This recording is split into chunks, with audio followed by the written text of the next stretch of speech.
a circle of radius 6 cm from a point 10 cm away from its center. Construct the pair of tangents to the circle and measure their lengths. 6 centimetre radius लेके circle draw करना है पहला तुसी centre लिखना ओ तो 10 centimetre distance से एक point mark करना P कर लिया समझ तो हम OP ਦਾ बाइसेक्ट परपेंडिकुलर ड्रॉ करना 10 सेंटीमीटर है बाइसेक्ट परपेंडिकुलर ड्रॉ करने ਲਈ ਕੀ ਕਰਨਾ ਹੁੰਦਾ ਹੈ ਜਿੰਨਾ ਇਹਦਾ ਹਾਫ ਹੋਊਗਾ ਉਹ ਤੋਂ ਥੋੜੀ ਜਿਹੀ ਵੱਧ ਕੰਪਾਸ ਓਪਨ ਕਰਨੀ ਹੈ 10 ਦਾ ਹਾਫ ਕਿੰਨਾ ਹੋਇਆ 5.3 सेंटीमीटर कंपास ओपन करनी है पहला वो ते रख के आर्क ला लो फिर P ते रख के सेम रेडियस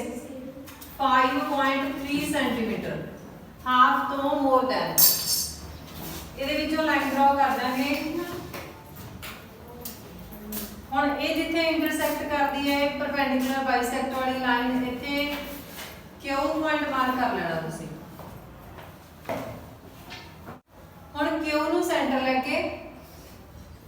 QP ਜਿੰਨੀ ਕੰਪਾਸ ਓਪਨ ਕਰਕੇ ਇੱਕ ਹੋਰ ਸਰਕਲ ਡਰਾ ਕਰਨਾ ਹੈ Q ਨੂੰ ਸੈਂਟਰ ਲੈ ਕੇ QP ਜਿੰਨਾ ਰੇਡੀਅਸ ਡਰਾ ਅ ਸਰਕਲ ਇਹ ਜਿਹੜਾ ਤੁਹਾਡਾ ਸਰਕਲ ਹੈ ਇਧਰੋਂ ਸੈਂਟਰ O ਚੋਂ ਤੇ ਇਧਰ ਪੁਆਇੰਟ P ਚੋਂ ਪਾਸ ਹੋਊਗਾ ਦੋਨਾਂ ਪੁਆਇੰਟ ਚੋਂ ਪਾਸ ਹੋਣਾ ਚਾਹੀਦਾ ਤੇ ਸੈਕੰਡ ਸਰਕਲ ਹੈ ਜਿਹੜਾ ਫਰਸਟ ਸਰਕਲ ਨੂੰ ਇੱਥੇ 2 ਪੁਆਇੰਟ ਤੇ ਇੰਟਰਸੈਕਟ ਕਰਦਾ ਹੈ ਇਹਨਾਂ ਨੂੰ ਤੁਸੀਂ M ਐਂਡ N ਮਾਰਕ ਕਰ ਲੈਣਾ P ਤੋਂ PN ਤੇ P ਤੋਂ PM ਇਹ 2 ਟੈਂਜੈਂਟਸ ਨੇ PM and PN 2 tangents observe और क्वेश्चन ਦੇ ਵਿੱਚ ਲਿਖਿਆ ਹੋਇਆ ਹੈ ਲਾਈਨ ਲਿਖੀ ਹੋਈ ਹੈ ਇੱਥੇ ਐਂਡ 'ਚ ਐਂਡ measure their lengths ਤੇ ਇਹ ਜਿਹੜੀਆਂ ਦੋਵੇਂ ਟੈਂਜੈਂਟਸ ਨੇ ਇਹਨਾਂ ਦੀ ਲੈਂਥ ਮੇਜਰ ਕਰਨੀ ਹੈ ਤੁਸੀਂ ਸਕੇਲ ਦੇ ਨਾਲ ਨਾ ਇੱਥੋਂ ਦੇ ਇੱਥੋਂ ਤੱਕ ਮੇਜਰਮੈਂਟ ਕਰ ਲਓ ਦੋਨਾਂ ਦਾ ਇਕੁਅਲ ਹੋਣਾ ਚਾਹੀਦਾ PM PN ਹੋਊਗੀ ਜਿੰਨਾ ਉਹਦਾ ਮੇਜਰਮੈਂਟ ਉਹ ਲਿਖ ਲਓ सेकंड क्वेश्चन दी स्टेटमेंट है construct a tangent to a circle of radius 4 centimetre from a point on the concentric circle of radius 6 centimetre two circle ने कॉन्सेंट्रिक होंगे जिन्हां दा इक्को ही सेंटर होवे and measure its length also verify the measurement by actual calculation calculation करके आप measurement भी फाइंड करना कि जो मेजरमेंट आया स्केल के नाल करके कि वो सही है पहला 4 सेंटीमीटर रेडियस लेके सर्कल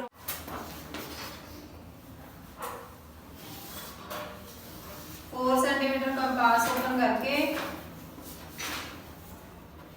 सर्कल ड्रॉ करो तो सेंटर लिखो O फिर 6 सेंटीमीटर कंपास ओपन करो सेम सेंटर लेना फिर एक और सर्कल ड्रॉ करना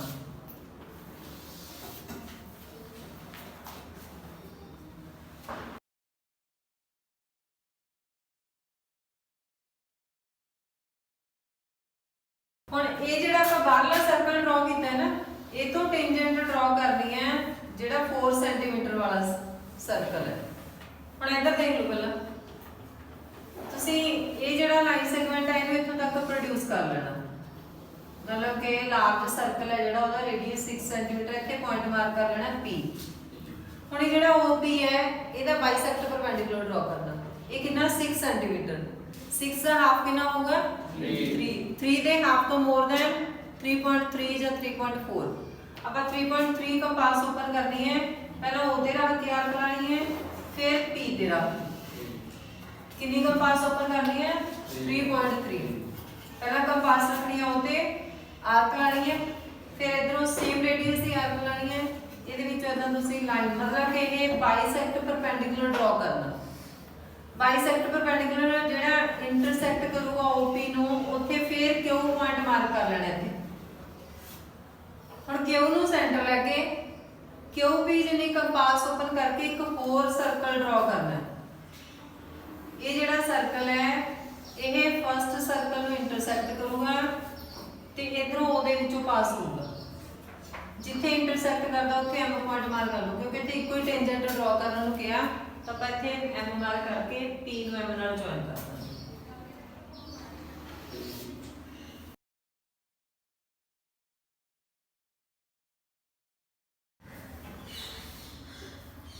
ਹੁਣ ਤੁਸੀਂ ਇਹਦਾ ਮੇਜਰਮੈਂਟ ਕਰਨਾ ਕਿੰਨਾ PM ਦਾ ਕਰੋ PM ਦਾ ਮੇਜਰਮੈਂਟ ਲਿਖਾਓ ਮੈਨੂੰ ਕਿੰਨਾ ਤੇ ਇਹਨੂੰ ਜੁਆਇਨ ਕਰ ਲਓ OM ਨੂੰ ਇਹ ਹੈਗੀ ਆ 4 ਸੈਂਟੀਮੀਟਰ ਤੇ OP ਹੈਗੀ ਆ 6 centimetre OM equal 4 centimeter OP equal 6 centimeter ਤੇ PM ਦਾ ਮੇਜਰਮੈਂਟ ਦੱਸੋ ਕਿੰਨਾ ਆਉਂਦਾ 4.4 ਹੋਰ ਵੀ ਦੇਖੋ ਸਾਰੇ ਕਿੰਨਾ ਆਉਂਦਾ ਲਗਭਗ ਕਿੰਨਾ ਆਉਂਦਾ 4.5 ਕਿਸੇ ਦਾ ਆਉਂਦਾ ਜਾਂ ਸਾਰਿਆਂ ਦਾ 4.4 ਆਉਂਦਾ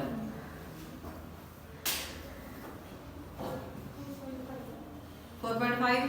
4 ਕਿਸੇ ਦਾ 4.5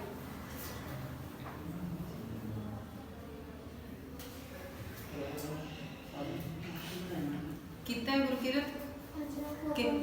4.5 तब आप 4.5 लिख लेना है PM 4.5 सेंटीमीटर ਹੁਣ ਇਹ ਜਿਹੜੀ ਲੈਂਥ ਟੈਂਜੈਂਟ ਹੈ ਨਾ 4.5 ਸੈਂਟੀਮੀਟਰ ਤਾਂ ਪਹਿਲਾਂ ਪਾਈਥਾਗੋਰਸ ਲਾ ਕੇ ਦੇਖਾਂਗੇ ਵੀ 4.5 ਆਉਂਦੀ ਹੈ ਹੁਣ ਤਾਂ ਮੈਂ ਪਹਿਲਾਂ ਹੀ ਦੱਸਿਆ ਹੈ ਕਿ ਟੈਂਜੈਂਟ ਲਾਈਨ ਤੇ ਰੇਡੀਅਸ ਦੇਖੋ ਜਿਹੜਾ ਸਮਾਲ ਸਰਕਲ ਹੈ ਨਾ OM ਉਹਦਾ ਰੇਡੀਅਸ ਹੈ ਨਾ ਤੇ PM ਹੋ ਗਈ ਟੈਂਜੈਂਟ ਲਾਈਨ ਤੇ ਇਹ ਜਿਹੜਾ ਰੇਡੀਅਸ ਹੈ ਇਹ ਲਾਰਜ ਸਰਕਲ ਦਾ ਇਹ ਕਿੰਨਾ ਹੈ 6 ਸੈਂਟੀਮੀਟਰ ਇੱਥੇ ਕਿੰਨੇ ਡਿਗਰੀ ਐਂਗਲ ਬਣਦਾ ਮੈਂ ਤੁਹਾਨੂੰ ਦੱਸਿਆ ਸੀ radius and tangent line perpendicular through contact ਪਰ ਤਾਂ ਇੱਕ ਰਾਈਟ ਟ੍ਰਾਇੰਗਲ ਹੋ ਗਈ ਹੁਣ ਇਹਦੇ ਵਿੱਚ ਜਿਹੜਾ ਇਹ 90 ਡਿਗਰੀ ਦੇ ਆਪੋਜ਼ਿਟ ਹੈ OP ਹੈ ਇਹਦਾ ਹੋਊਗਾ ਹਾਈਪੋਟਿਨਿਊਜ਼ ਤੇ ਜਿਹੜਾ OM ਹੈ ਇਹ ਹੋਊਗਾ ਪਰਪੈਂਡੀਕੂਲਰ ਤੇ ਜਿਹੜੀ PM ਹੈ ਇਹ ਆਪਾਂ ਫਾਈਂਡ ਕਰਾਂਗੇ ਇਹ ਹੋਊਗਾ ਬੇਸ ਇਹ ਤਾਂ ਆਪਾਂ ਫਾਈਂਡ ਕਰ ਲਿਆ ਮੇਜਰਮੈਂਟ ਕਰਕੇ ਹੁਣ ਆਪਾਂ ਵੈਰੀਫਾਈ ਕਰਨਾ ਵੈਰੀਫਾਈ ਬਾਈ ਪਾਈਥਾਗੋਰਸ ਥਿਓਰਮ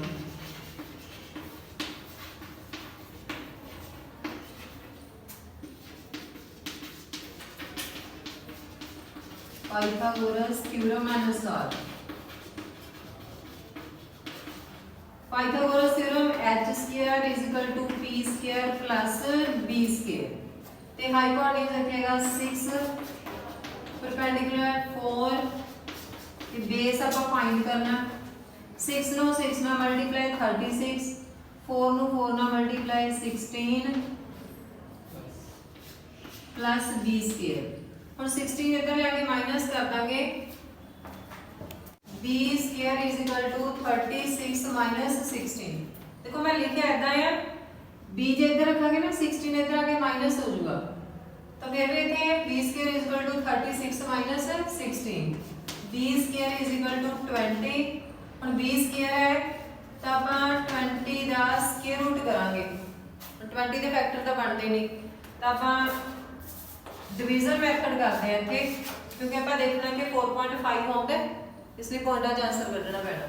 लगभग उन्ना ही आऊगा 4.4 4.5 ਤਾਂ ਪਹਿਲਾਂ ਇਹ ਦੇਖੋ ਜਦੋਂ ਆਪਾਂ ਸਕੁਅਰ ਕਰਦੇ ਆ ਤਾਂ ਇਹਦੇ ਆਪਾਂ ਪਹਿਲਾਂ ਫੈਕਟਰ ਬਣਾਉਣੇ ਆ ਹੁਣ ਇੱਥੇ ਪਿੱਛੇ ਪੁਆਇੰਟ ਲਾ ਕੇ 4 ਜ਼ੀਰੋਜ਼ ਲਾ ਲਾਂਗੇ ਕਿਉਂਕਿ ਇਹਦੇ ਨਾਲ ਇੱਕ ਡਿਜਿਟ ਆਊਗਾ ਜੇ ਆਪਾਂ 4 ਜ਼ੀਰੋ ਲਾਵਾਂਗੇ ਤਾਂ ਪੁਆਇੰਟ ਦੇ ਪਿੱਛੋਂ 2 ਡਿਜਿਟ ਆ ਜਾਣਗੇ ਫਿਰ ਆਪਾਂ ਰਾਉਂਡ ਨੰਬਰ ਕਰਕੇ ਕਰ ਲਾਂਗੇ तो 20 देखना कितने दे जाऊगा जिਵੇਂ 1 1 ਦਾ 1 2 2 ਦਾ 4 3 3 ਦਾ 9 4 4 ਦਾ 16 5 5 ਦਾ 25 ਵੱਜ ਜਾਣਾ ਤਾਂ ਕਿੰਨੇ ਦੇ ਜਾਊਗਾ 4 ਤੇ 4 4 ਦਾ 16 10 ਤੋਂ 6 ਮਾਈਨਸ ਕਰਾਂਗੇ 4 ਉੱਪਰੋਂ ਆਪਾਂ ਇਹ ਪੇਅਰ ਹੀ ਉਤਾਰਨਾ ਹੈ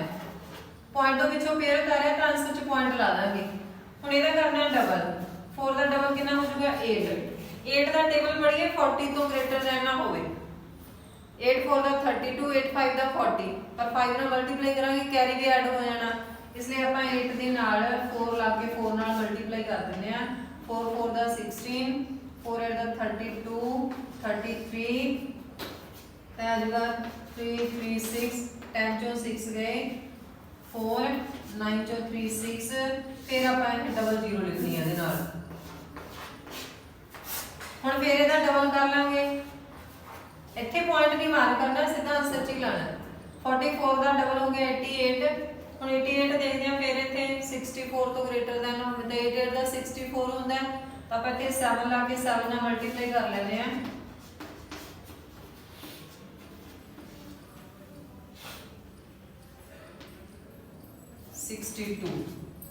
ਦਾ 6209 ਤਾਂ ਰਿਮਾਈਂਡਰ ਆ ਜਾਣਾ। ਹੁਣ ਦੇਖੋ ਇੱਥੇ 7 ਆਪਾਂ 7 ਨੂੰ ਰਿਮੂਵ ਕਰ ਦਾਂਗੇ,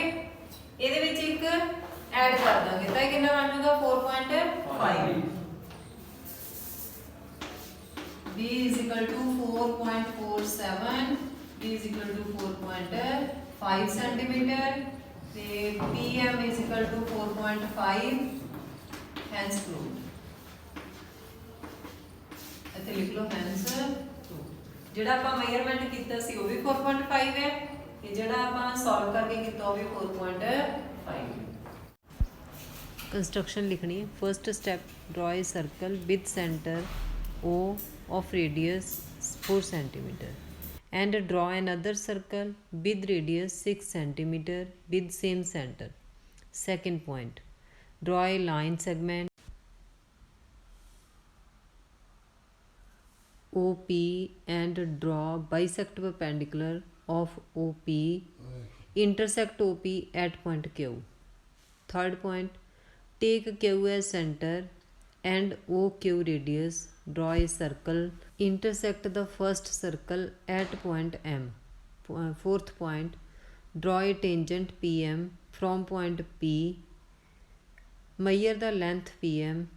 Its length is 4.5 centimeter.